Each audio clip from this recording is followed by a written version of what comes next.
आबादकारियों ने हमारे उन भाइयों के दिल में जहर भरा जिनके साथ हम सदियों से रहते चले आ रहे हैं। इन अंग्रेजों की वजह से हमें अपने वफादार भाइयों के खून से रंगने पड़े, लेकिन हम किसी सूरत हार नहीं मानेंगे। इंशाअल्लाह इस सरजमीन के गिर्द तुर्क, आर्मीनी, चरकेस, अरब एक मर्तबा फिर एक जान होकर रहेंगे। ये सरजमीन जिसकी आबियारी कौम के खून से हुई है, एक मर्तबा फिर चनार की तरह फले फूलेगी।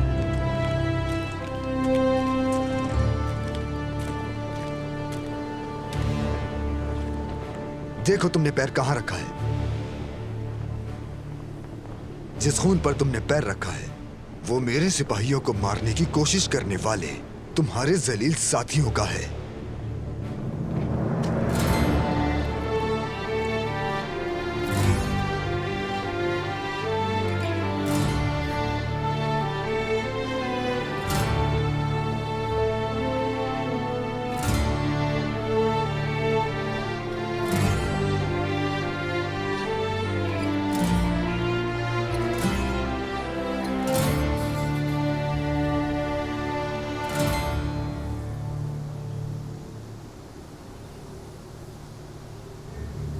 ये औरत कौन है?